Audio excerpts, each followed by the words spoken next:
Turning up this podcast night. Dance to the rhythm, let it flow. Here comes the ripple effect, let's go. Welcome to the Ripple Effect podcast, and today we have the great and powerful Kimberly Teigen, also one of the best mediums in the world, so I've been told by multiple sources. She brought a great friend with her today, Felicia Baudouin. Welcome, Felicia. I hope we're going to have just a fantastic chat with you today. We've got all kinds of cool topics to talk about. Welcome. Thank you. I'm excited. You should be. This is going to be a good one. Well, and you know what I love too is that the song is very Cajun, and here she is in Louisiana. And you're from New Iberia, Louisiana, correct? New Iberia, Louisiana, yes. Perfect. And give us just a little bit of background story. How did you land in Louisiana? Give us that story. Oh, that's a story. Well, my family is from Louisiana originally, but I was born and raised in Texas. And you know, when you're on that spiritual journey and you're looking for a change and you're looking for a shift, Of course. when my son got accepted to LSU, it just sat heavy on me. And I was like, let's all go. And so we all moved to Baton Rouge. He lived on campus. I didn't know a soul in Baton Rouge other than my neighbors.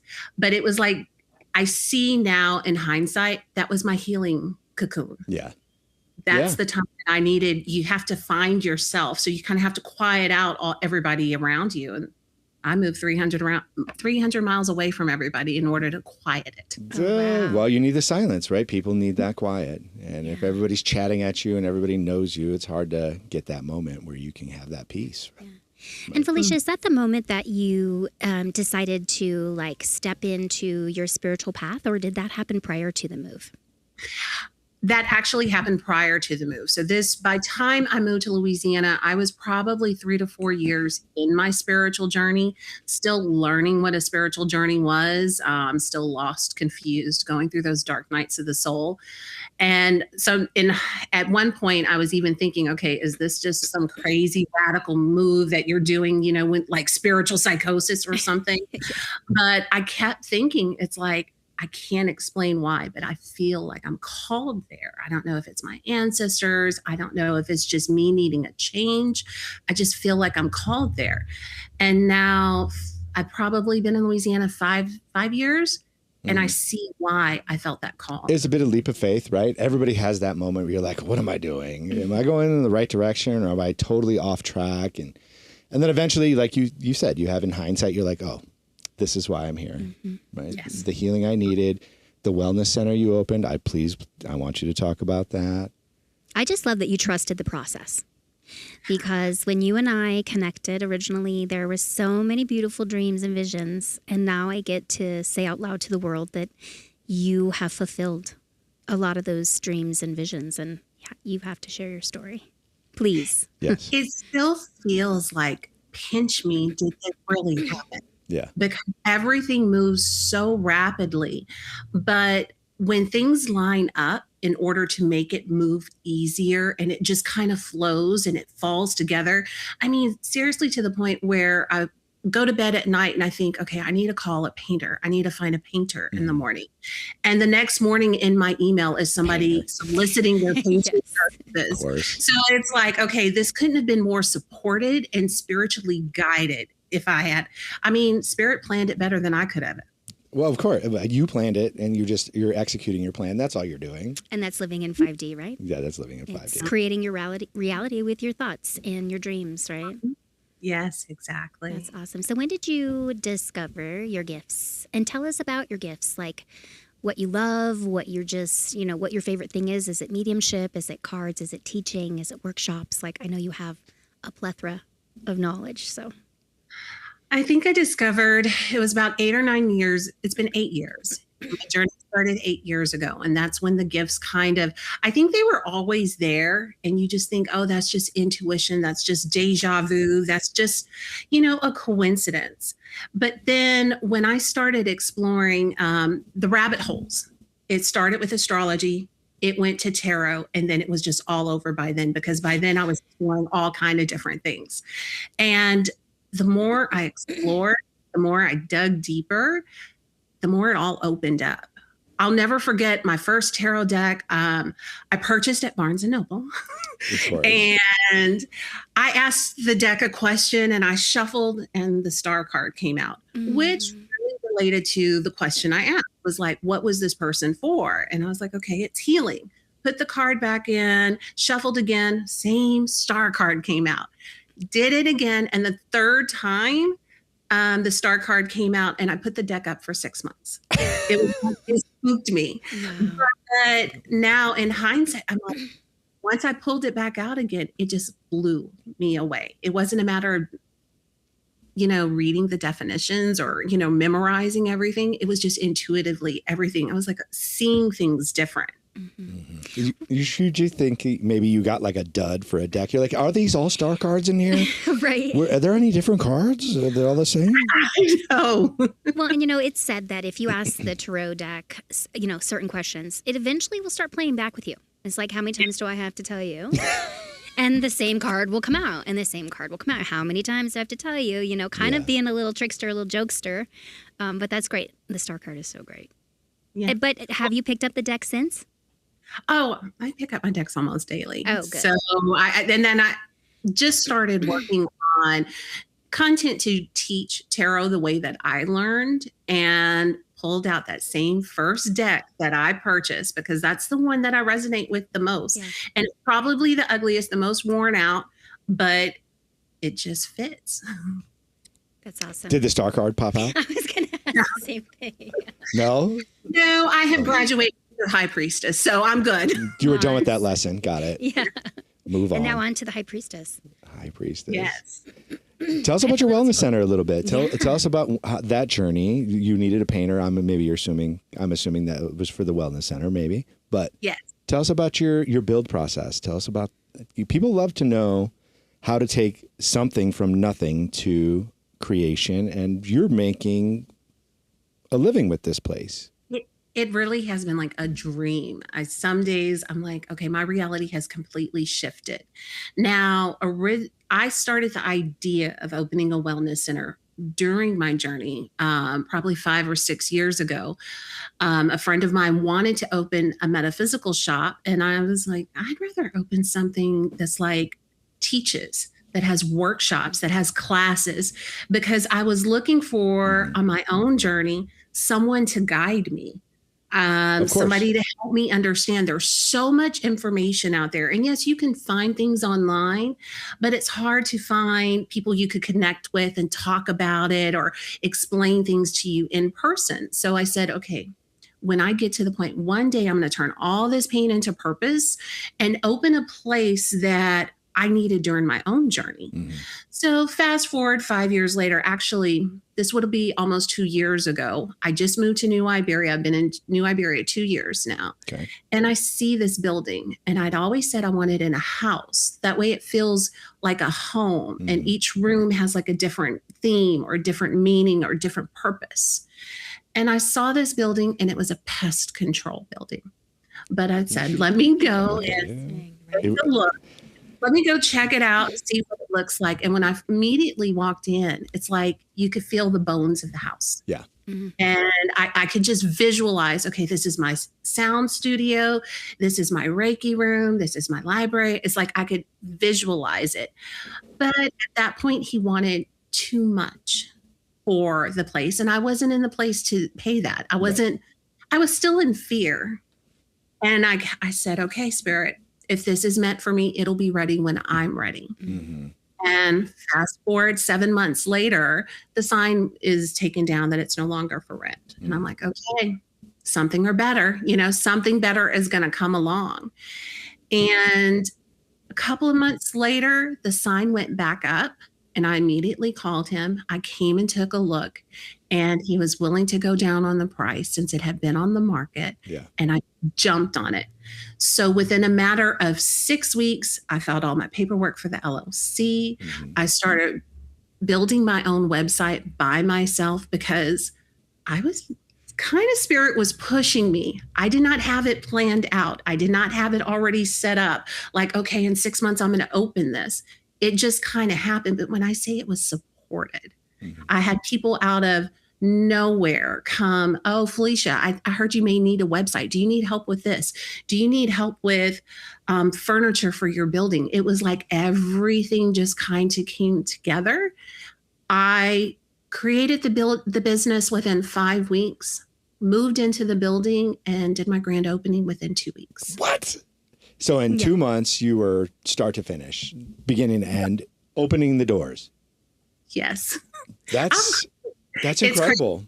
It was a little, I look back and I'm like, okay, were you impulsive? Did you rush this? Did you do too fast? And yes, there were some lessons that I learned along the way. But when I say the support that has come through and the people who came on my opening day and sat at the doors and tears in their eyes and thanking me, thank you for opening this place for us. A light in the community, right? Yeah. And Source was waiting for you patiently. And they said, okay, we got to run her across this finish line now because it's time, right? Like you just know, like when things fall into place that way, you just know that there is a beautiful spiritual team behind you placing everything in front of you to execute, right? All those coincidences, all that stuff that lines up, all those, hey, I need that painter, and the painter shows, and right? Nothing is a coincidence. We know that now. Everything's on a timeline that we have planned, and you were ready. Yes, exactly. And I mean, there are times that doubt started to trickle in. Of course. But then there were times when I laid in my backyard, arms out, and singing that song, Oceans, Spirit lead me where fear isn't there. And I was like, okay, you brought me here. I'm trusting that you know what you're doing because I don't. Yeah. Well, you did. You knew what you were doing. You just needed that assurance. You needed that support. You needed those signs, those coincidences that, hey, you're on the right spot. You're on the right track. Just keep going. Right? Yes. So, Felicia, are you in your library at your space right now? I am. It's beautiful. Yes, all the books. So, I wanted to also ask you about, like when you, I think we already talked about your aha moment, like when you were going through some pain and struggling, and but where would you say that what brings you the most joy doing the work that you do? The reactions from people that I help. That's what it is. People that sit there and tell me, Felicia, I don't know what's wrong. I haven't been able to cry. I haven't been able to express emotions. And then after talking to me, the tears flow and they're like, oh my gosh, I needed that. I didn't realize I needed that. I feel so much better. Or the people that come and tell me, they just feel safe with me.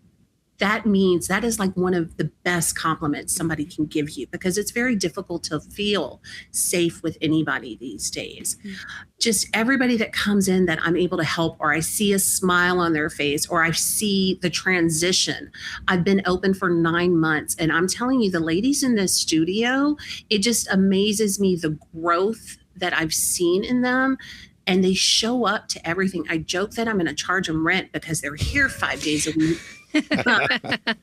It's beautiful to see their demeanor change, their confidence grow, the way they hold their posture, the light in their face. It's just amazing. Yeah. When people are going through that journey and that transition and you see those moments, right? I know where that joy comes from. And I'm glad you brought that up. And I'm glad you asked that question because those are so important, right? That feedback for you on your efforts towards them and understanding all of the positivity that's occurring for them, right? That feeds you as well. It does. Yeah. It really does. And then it reminds you that you are on the right path because we're still human. And, doubt kicks in or obstacles come up. But when you see that person that's comes in, that you can feel the depression on them, you can feel the sadness, and they leave smiling and laughing, I know I'm doing something right. And that's priceless, right? That's priceless. Yes, it is. So you do all kinds of fun workshops. You do Reiki. You're Reiki level 2, or are you Reiki master? I can't remember. Reiki master. Reiki master. You do cacao ceremonies and sound baths, and you read as well for people. Is that correct?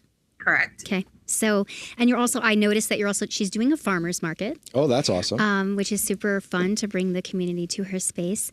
And, I follow her on social media. And so I get to see all the little fun things that she's doing. Yeah. And she recently did which was one of my favorite posts of yours, by the way, here recently, was your Florida water. When you actually did do you mind sharing a little bit about that and with Noah as well, too? No problem. So me and my soul sister, we decided that we were going to have a day to ourselves and do something, our priestess work, do something magical. And we made our own Florida water, but everything was with intention. All the herbs that we got, we picked together. We sat there and peeled the fruit, the citrus, all the citrus that needed to be put in it. Everything we did, she and I were both very intentional about the energy that we wanted to go into this water. So it was just a beautiful experience. Putting it together, it made you feel like you're remembering something. Does that make sense? Like you're remembering something that you used to do. Remembering what you used to build, what you used to make for yourself or the community you were part of. Yeah, that's interesting. Exactly. So that's what we both talked about, how it felt like remembering. It felt natural. And just putting it together and now watching it sit, because we did it from one new moon and we're waiting for the next new moon before trying it. But it's just something very special. And I'm looking forward to doing it again, even making some workshops so everybody else that's part of Sacred Bloom can enjoy on the magic, the ritual of doing something like that. When you speak about it and you talk about, the intention that you put into every herb and peeling the citrus, and I got a flashback of a past life for you, just very midwife, very botany, herbs, and just taking, like, people walked miles and miles to come find you for healing. Whether that was a satchel of lavender for headaches or you were helping another woman deliver a baby. So I don't know if that resonates with you, but as you were speaking, it was clearly opening my third eye of where you once were. There are things that come up when I start playing with herbs at first, and I've been playing with herbs for a couple of years. I'm not going to say no, I'm nowhere near an herbalist. I know enough for what I need to know. But I'd go into the shop to go buy some herbs, and I'm like, what does that herb mean? How do you even pronounce that? Oh, I'm going to get it. And when I get home and research it, it was exactly something that I needed. So to me, that's all remembering. And I've done some ancestry research. And my 7th generation great grandmother was an herbalist and a healer here in Louisiana. So she was very well known. And so it's just trickled down the line. And finally, somebody in the generations or, in the lineage is picking it up and remembering. Do you think maybe you have a little fractal of her inside of you? Probably. Yes, I do. Mm-hmm. That's awesome. Man, it's so interesting. I mean, the more we go into these topics and the more we talk about our understanding and how it's unfolding and how people have little chunks of little pieces of their ancestors come and visit or stay with them and influence their lives, herbalist, whatever it might be. Mm-hmm. It's so, for me, it's just a natural, like, intuitively your third eye vibrates and you're like, oh, that makes sense. It is. Doesn't it? 100%, because there's times when I'll be doing something, I'm like, how did I know how to do that? And it's like, Kim, if you just trust your intuition and trust your higher self, it's going to just, trust, not test. You're just going to walk yourself through it, right? Yeah. So that's pretty exciting. So will you tell all of our listeners the name of your wellness center and your hours and maybe what's coming up? Well, the name of my business is Sacred Bloom. We're located in New Iberia. We have a flexible schedule every week. So we have different things on the schedule, and it's throughout the month. We normally have something here daily. What's the website? What's the website? Tell us that. It's sacredbloomstudios.com. Perfect. Thank you. And some type of things that we have coming up. One of my favorites is this weekend. We do have a sound bath, but we have an art meditation. And this was something I didn't find anywhere. I didn't follow any protocol. It's that remembering, trusting what feels right. So each month we have a different theme, and we start with a guided meditation based on that theme. Like this month, it is the protector within. following that divine masculine energy within ourselves and pulling that out. And then we do the little guided meditation and we write a letter to ourselves. And then we do this little, almost kind of like a scrapbooking little sheet with stickers and little pieces of paper and everything. And we kind of sit in silence for a little bit and pull it together. And they have a little card to go home with. And everybody loves that. Something simple, something to remember that you are supposed to be a creative being. I've had so many people tell me, Felicia, I can't do that. You want me to do what? I don't know how to do that. And then they leave so excited and going home, showing their husbands and putting it on the refrigerator because they made this beautiful picture that day. Yeah. So I like seeing their excitement about it at the end. Well, and it ties the event together, right? It's a takeaway for the moment, right? It brings that memory. Anytime you look at that moment, you're like, it brings you back to whatever the feeling was, that emotion. It connects all that stuff. Noah, did you get a visual when she was talking about I did, that? of Okay, I course. did too. So I don't know if I got your visual or we shared. I saw just a little plaque with, it looked like a mosaic of certain images and stickers. I imagine people like cutting pictures out of a magazine, but I'm sure it's much more elegant than that. Right. I got dragon. I get a dragon. My fierce dragon protector That's popped my up. protector. Did you? That's probably been my protector lately, and something I've called on when things get difficult. It's like, okay, it's time to pull out my own dragon. That's my strength. That's that alter ego almost, but that's the Right. guy that I'm calling on because I'm like, okay, it's getting intense. I mean, spiritually, the energy this year so far has been intense. So it's like, okay, no, we're going to stay strong. It's time for my dragon to come out. Yeah. Well, and I love that we're rolling into this topic because Noah is watching Game of Thrones. Yes. And one of my favorite characters in Game of Thrones is Felicia because she's the mother of the dragons, right? Dragon so mother. we actually wanted to talk a little bit about dragons, so this works out really good. First of all, I want to kind of go back a little bit. I'm not a religious person. I don't know the Bible well, but I do know that there are people, religious, that like dragons are bad. They're bad news. Or they come from an evil side. So we're not talking biblical or religious today. We truly are just speaking spiritual and talking about different realms and different realities, right? Where, in my opinion, and you don't have to, anybody out there does not have to agree with this, but in my opinion, they do exist somewhere in a different reality. And so, enjoy having fun, and let's talk a little bit about dragons because I know you wanted to talk about them today. I do want to talk about dragons. And there's two topics, actually. One just came to me as I was driving here today. We talk about spirituality and, spiritual teachers and things of this nature, right? Really, we're spirits for sure, but really we're beings, right? We're almost like being teachers. We're teaching beings that we're something different than what we've been taught the whole time we've been here, right? And how to exist as a being on this planet, as an entity. You talk about this, the disconnected or disassociative pain that you feel from not being home and being here in this meat suit, right? The exile depression. We're is what exile depression. Exile We're depression. beings, right? Spiritual beings, for sure. But truly, some people attach spirituality to woo-woo. Right. But that's not necessarily the case here. We're also beings. Right. We just happen to be spiritual at the same time.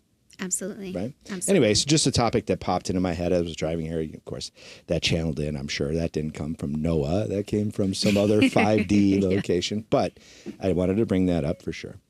And then, of course, Game of Thrones. I'm a late bloomer here, but I'm really enjoying the show. And one of the parts I'm really enjoying about the show is the Dragon Mother and the dragons and how her stories unfolded. Unfortunately, her husband and all that, her loss of him and her killing him with a pillow, right, suffocating him to death. And just reminds me that people can also be so cruel to each other at the same time, right? So as you bring in this light and this beauty to New Iberia, Louisiana, we also have to remind ourselves that there's serial killers out there and people that hurt each other all the time. And we're trying to help people see the light, right? Get to some other place where you're not in this 3D realm hurting each other every day. Well, it just dates back. Like, it's been so barbaric. You know, you look back caveman days, or even just, you know, I'm now watching this show called The Vikings, which I cannot get enough of it. And I think what I love so much about it. So have you seen it, P? I have seen it, and I'm rewatching The Last Kingdom, which is associated with the Vikings. Yeah, it's right there. Yeah. Okay. Well, what I'm enjoying so much, because when I first started my spiritual journey, one of the first classes I signed up for was paganism. I wanted to learn about the earth, spiritual knowledge, not necessarily religion, but just earth. Paganism is earth-based religion or spirituality. And I was gods. the different gods and the goddesses. And so it's really interesting in Vikings to see, because the pagans were fighting the Christians. And I love in this storyline, I don't want to give it away if you haven't watched it, but I love how there's a leader in the pagan side of things, and then there's a leader it's the monk. And they're, you know, the one gentleman says to the other, he says, your God, something about fears me, but I also fear my God. Like, if I choose your God, my God will be upset. But if I choose my God, your God will be upset. And I'm living in a time where I have to find balance with both, you know? Like, it doesn't, you know, in my opinion, it doesn't really matter. Like, I'm just happy that people have faith in some kind of loving, divine source, whatever you want to call it, whatever that is. So it's very intriguing. I remember that scene, actually, because he was trying to balance both. And in the same theme in Game of Thrones, it's the new gods and the old gods. And, you know, how did the old gods expire?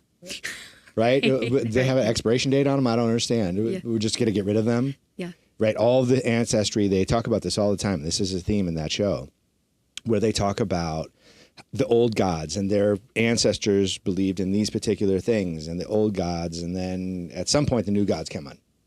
Okay, well, Christianity kind of crushed all the old gods, right? And that was their purpose. Christianity, and I'm not an expert here in religion by any stretch of the imagination, people, but that's just an observation I see in these shows and those themes, right? In these patterns that I see in these themes. Absolutely. You know? Absolutely. What's your take on the Viking show?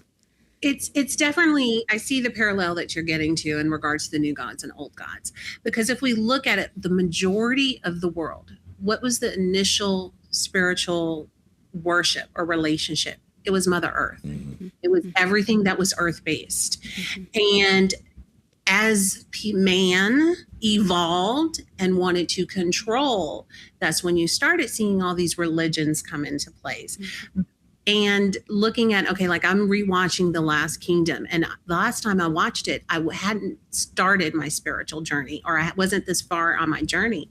And looking back, you see the ego of those that are pushing religion.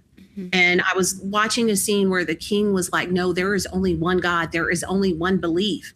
How can you say that when there are so many different cultures across this world today? It's like, how can you force that?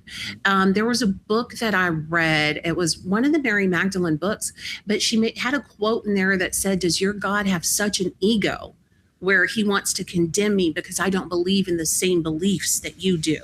Powerful. And if you notice, those that do follow some of that's what their ego is very huge. And that's what they think of us, people who are open to so many more beliefs. But when you look at Africa, South America, the Native Americans, Australia, these were all cultures that worshiped the land. The Buddhists, the Eastern Asian religions.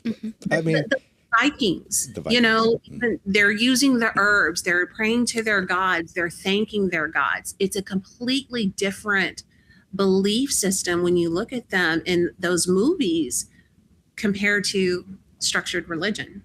Well, and sacrifice was actually like an honor. Whether it was, you know, they say, oh, all those people sacrificed people's lives. No, like it was like if the oldest person in the tribe or the person that was sick the most.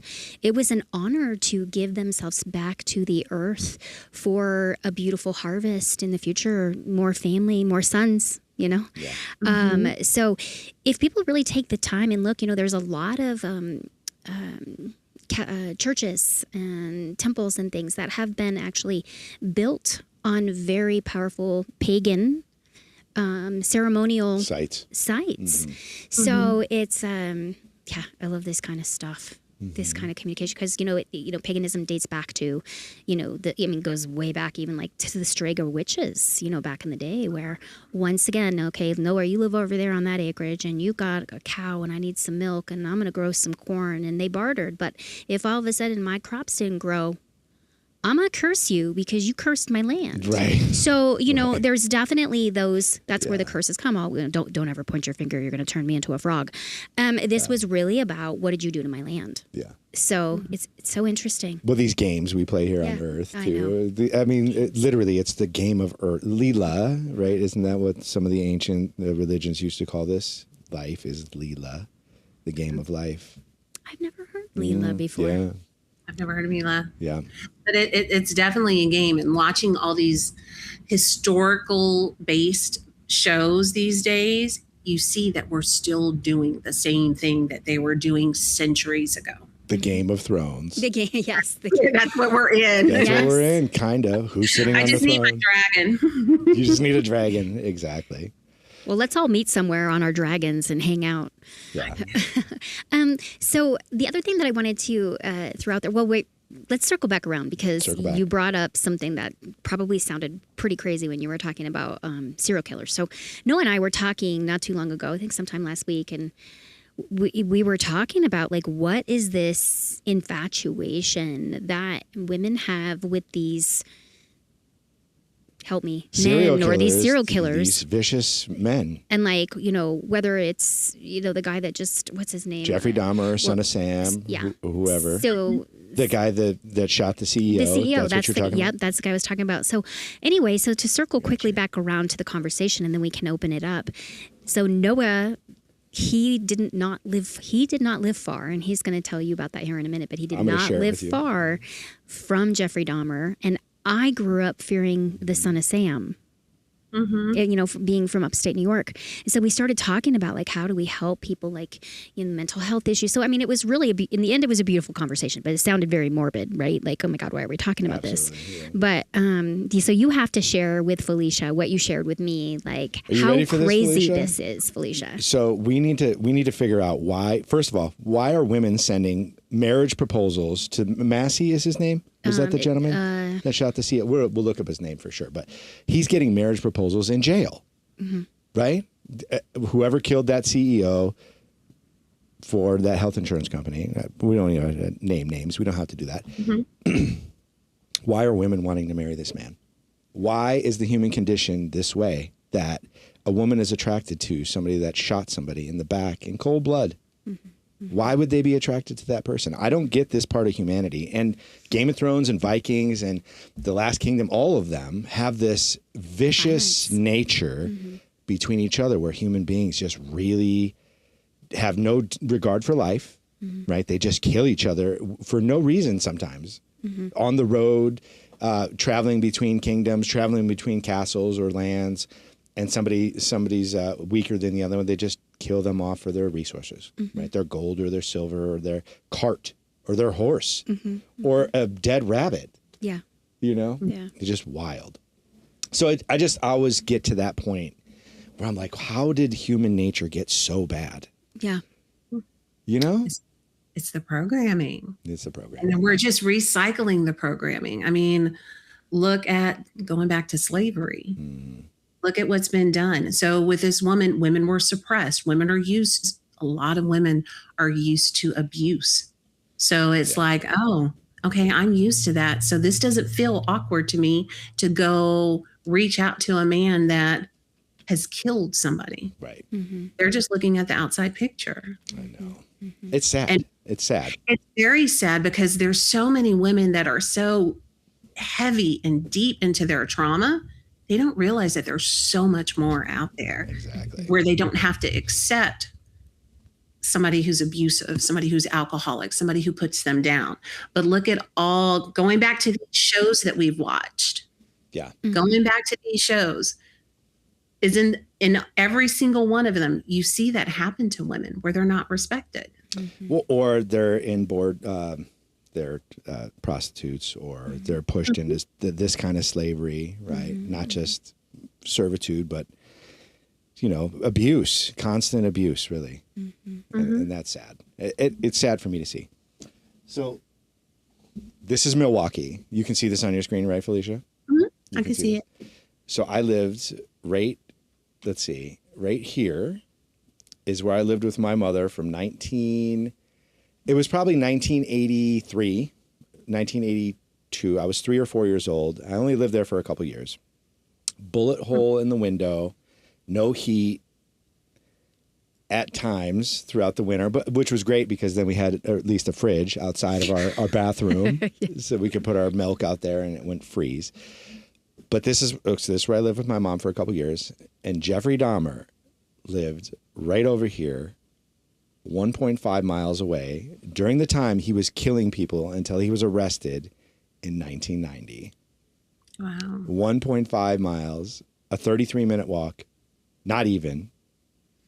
That's so bizarre. You just never know, like, who's around the corner, right? Like, and I don't want to focus too much on the negativity of that piece of it, but, like, it's just such a small world in the grand scheme of things. Like, I was telling Noah, I remember, growing up in upstate New York, and, we didn't live too far away from a mental health institution. It had, like, wire, and it curled. The barbed wire that curled and almost looked like an electrical fence, if I could be quite honest. Yeah. But it had the pokey stuff coming out the barbed wire. And I remember driving as a little kid in the back seat, and we would pass it because we always had to pass it to go somewhere. And I remember there would just be people like holding onto the fence, like, looking out. Well, that very traumatic for me to just even like imagine that. Flipping back to see it in my third eye right now, going, oh God, that was horrible. And I remember asking my mom, like, what is this? What is this facility? And she did the best she could to tell me. Back in the day, we didn't know a lot of stuff. We just, all of us spiritually stepping into our gifts could have easily been thrown in one of those places back, back in the day, right? So anyway, but I remember growing up, my dad traveled a lot, and I remember there was just, the newspaper always said, the Son of Sam and this and that, and the Phantom of the Bronx. He was scary stuff. So I'm ready to like Control Alt Delete all that shit. And then you continue your story though. Then there was somebody that escaped from that facility, and then there was an announcement, and an alert, and your mom. Okay, so I'll tell the rest of the story. So we were out playing. It's the summertime. We were out playing. We never played inside. Lived in a cul-de-sac, and Mom would always either ring the cowbell to bring us home, or Kevin, Kimberly, come home. So it's like, I don't know, 1 o'clock in the afternoon, the sun is out, we're doing our thing. All of a sudden we hear my mom calling for both of us, get in the house. So we get in the house, and I said, what's going on, Mom? And she said, somebody from that facility had escaped. And I just got super scared. I was like, oh my gosh, growing up back in the day, like we didn't have to really lock our doors. Like we had like a lot of, there was a lot of like mature trees, and my backyard had a lot, it was just simple living in a sense. And my dad was out of town. And that night, I remember it was thundering and lightning. And I just remember being so scared because in my mind, I imagined the guy that was holding on to the wire had escaped and was roaming through, our neighborhood. And luckily, like the next morning or maybe the day after, I can't remember now, it was a really long time ago, but I was probably 10 or 11. And Mom said that they had caught him, but he was only like 2 miles down from our house at a little convenience store, buying some things. So that's kind of how we got. With a knife or with a weapon? Yeah, they said he was armed and dangerous is what they said. So I don't know. He escaped from a mental facility. How did he get armed, first of all? He could have taken maybe from something from or the weapon from one of the security guards. Yeah, but they said he was armed and dangerous. So, but yeah, and I just remember like even after that, Felicia, I remember being young and like with my dad traveling so much, thunderstorms and lightning storms when I was alone. It was a trigger. It was a trigger. Now I love them and I embrace and I dance with them and I enjoy them. But as a kid, it was very, very frightening. Well, and both you ladies, listen, thank you, Felicia, and thank you, Kim, for bringing light back into the world because it needs a balance. And unfortunately, we have to deal with these serial killers and these people that just want to intentionally hurt each other. And that is just a part of human nature that I just like to see not in our community or culture or our lives anymore. Really, what do we need that for? I mean, I get the balance. I get there's always a balance. You can't have love without hate. Can't have joy without pain. Right. But Can we frame it better, please? Yes, please. Can we put some frosting on it at least, or soften it up a little bit so it doesn't have to be so detrimental and hurtful to everybody? Yeah. Yeah. You know, Yeah, you're bringing light to your community, aren't you, Felicia? I am. There's still that negativity out there, and when you're bringing in light, when your light gets brighter, of course, more negativity pops up. Yeah. But it's just kind of staying in that positive mindset, because that's exactly what that spiritual warfare wants. It wants to bring you down. It Right. wants to lower your vibration. It does not want you to rise. It does not want you to spread to others. Mm-hmm. Mm-hmm. All right, Felicia, are you finding, we were just talking about this last week in our podcast. I know you and I have personally talked about this, over the phone together, sharing some of our crazy spiritual encounters that we're having, but like the activities of dreaming and the spiritual warfare and the fighting of entities at night while you're sleeping. And, I remember calling you one time and going, oh my God, I kicked some serious entity ass last night, but it's exhausting, right? Like, are you feeling that too, or is that past? Has it come and gone, or does it float in and out? Like, how does that feel for you now? It's gotten a little settled right now. Oh, good. I know April was very intense. April and the beginning of May was very intense. It almost felt like the veil was thin. Mm-hmm. Because the dreams that were coming, even the energy around you, you could just kind of feel the heaviness stronger. I would wake up and I'd be like, okay, I was in a war. I was in a battle. I had swords, even things of feeling energy around me and like having to yell in my sleep, noticing that I'm yelling and screaming like to get the fuck off in my sleep, because it's like, you're not welcome here. It's been more intense, but it's finally settled down. Mm-hmm. I don't think it's over. Mm-hmm. I mean, of course it's not over. It's just not as... it's almost like not as sensitive to it right now. I don't feel like the veil is as thin right now. Either that, or you like just turned your light up so much and said, you can't, I'm a badass. You can't mess with me. Right. Cause for me, it comes in waves. Yeah. It was like 2 years ago that it was happening a lot, like almost every single night. I was just sharing with Noah, Hi. some of the experiences. He's like, my God, Kim, like that's crazy. He goes, my team just does not let anybody, and I'm like, how do you do that? Teach us all how to, I always call in like a golden light. I have this beautiful little ritual that I do daily in the morning, at night, throughout the day, that guards me and shields me. But, as we continue to shine in this earth, in this plane right now, we are intimidating the darkness, right? Because we are getting so getting so bright. So it definitely goes through the waves. Mm-hmm. I'm just glad it's over. And right personally, now. I went through a desert. I went through a desert from February through the end of April, right? So I wasn't getting messages, no dreams, nothing, zero. Just one step through the fog is what I called it. Okay. Right, one day at a time. Yeah. I had no idea what I was doing. Just walking through the fog. So my desert might have been the darkness for me, right? Mm-hmm. So I look at it that way. That's the parallel that I can pull up from that pattern, potentially. Yeah. Yeah. So. I try to look at the astrology of things. I know when Neptune was shifting out of Pisces, being a Pisces, and going into Aries, I noticed it was very intense during that time. And I think that's why it feels a little more settled, because like you said, I described a lot of things as the fog. I've talked to Kim before about, okay, even driving, why do I feel the days? Why do I feel like there's a fog going on? Like things don't feel as clear as they normally do. And it finally feels like I almost feel like we've integrated into that new level. It's lifting. The fog is lifting slowly. The sun is starting to shine through. The clarity is starting to return. Right? Exactly. Yeah. And it's like, what's next up that sleeve? What's coming next? Right. Mm-hmm. I don't know.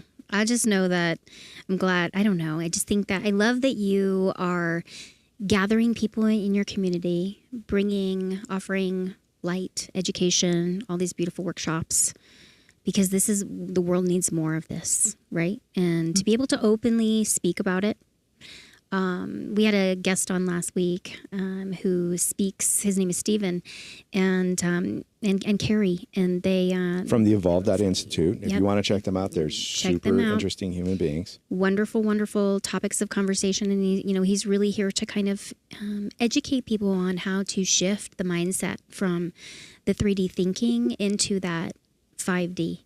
And so I guess like I want to ask everybody out there and comment this if you're listening to the podcast, but like, what is your go-to 5D connection? Like, what do you do daily to pull yourself back into that fifth dimension?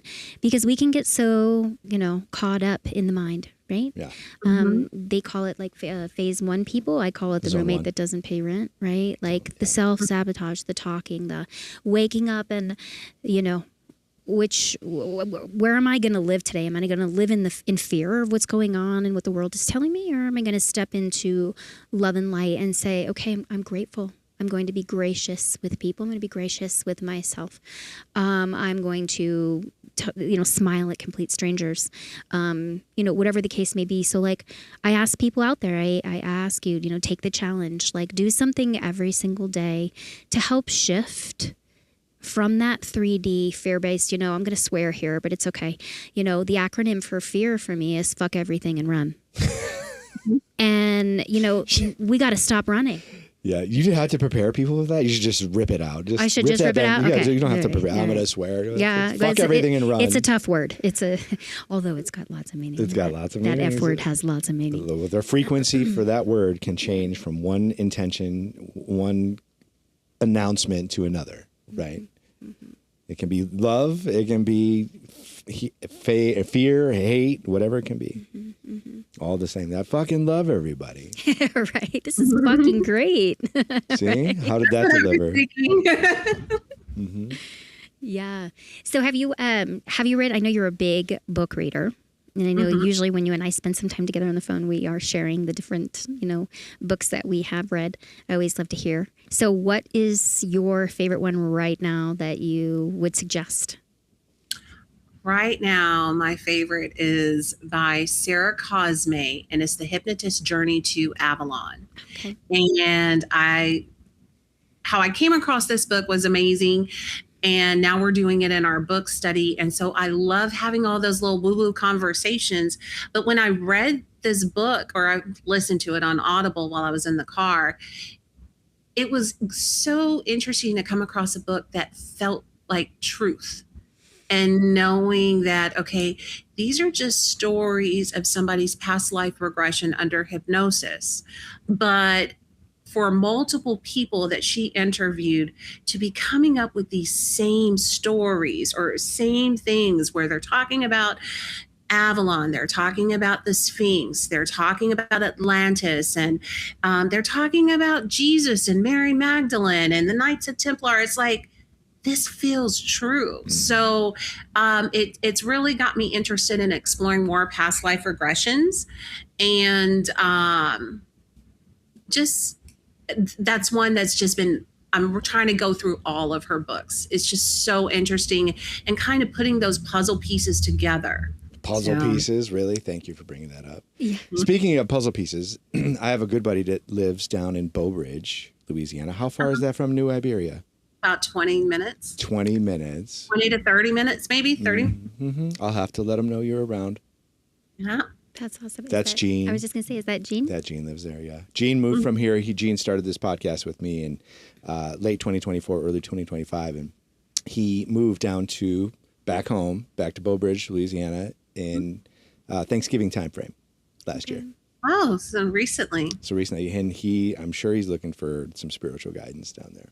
Yeah, you guys, we need to connect you guys. I'll We'll connect you them. after the. Mm-hmm. That's awesome. And they're only 20 minutes. Well, that gives us both a reason to go down. He can go see Gene. I can go see Fee. We can, have a full moon ritual with a little cacao and do some sound, and it'll be the time of our life. Oh, tell me about your sound bath stuff. Tell me, I'm a sound healer, so I play the gong and I play crystal bowls and other instruments and stuff. I really prefer the gong the most.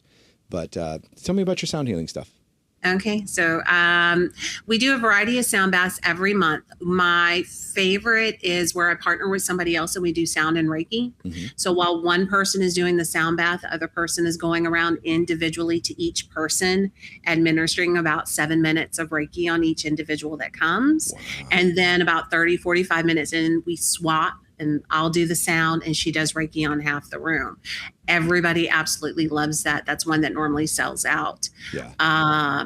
In regards to my sound baths, my sound journey started with trying to find things for my own anxiety, my own depression, helping me sleep. So I started with the sound bowls, the crystal sound bowls. Now I have a gong, the ocean drum, but I'm going to tell you my new favorite toy is the crystal harp. She just sounds like an angel. I've named her Evangeline. So she is my angel. I call her Eva, but oh my God, the sound that she makes and then playing it with the water on your hands and everything. And this weekend I get to experiment and do my first one at a pool. So that way I can use the harp and then have the bowls out. So that's awesome stuff coming up. Oh, pool sound baths are fun, right? Yes. Yeah. I think I sent you something on that, didn't I? Well, you sent me something on it too, and then I've never seen it before. I've done a side poolside sound bath, I think that's and they're just you're by all that ionic energy from the water, all that grounding, right? And people they can drop in real quick because there might be a little splashing noise from the water or a little bit of that and some wind, right? Typically these are outside, right? Right. Yeah. Those poolside sound baths are beautiful. For sure. That sounds I'm awesome. excited. This is my first one. So I'm excited. Are you practicing or are you participating? Are you going to be I'm going to be the one that's practicing doing the sound. That's awesome. Yeah. How fun. And it's this is more of just a community. We've really become like a family. I found my tribe up You here. have. Yeah. So we're just getting together as like, okay, let's just get together and do a sound bath at the pool. Who has a pool? And sure enough, somebody had a pool. Surprise, surprise. They if just you show build up. it, they will come. They will come, exactly. What movie is that from? Field of Dreams. Field right? of Dreams. Field of Yes. Dreams. Yes. Yes. That's awesome. What else? Do we have anything else? Felicia, Felicia? it has been so pleasant having you on today. Can we please do this again with you? I want to follow up with your wellness center, how it's progressing, your sound baths. I'd love to hear about all that stuff. I want to hear about your gifts more as we continue these conversations. Yeah.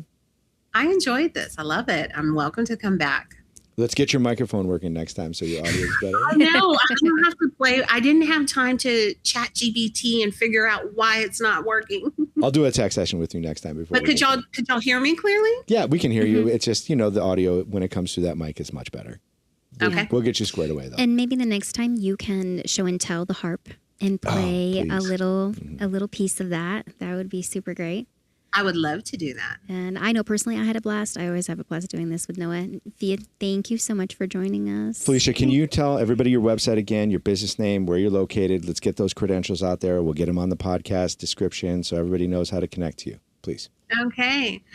My business is Sacred Bloom Spiritual Wellness Studio in New Iberia, Louisiana. You can visit me on Facebook. Find us on Facebook, Instagram, or TikTok.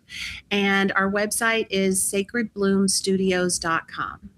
Thank you, Felicia. Awesome. Hang on there with us, Felicia, but we're going to... Kimberly, thank Noah? you for an excellent guest. Always Felicia, fun. take care.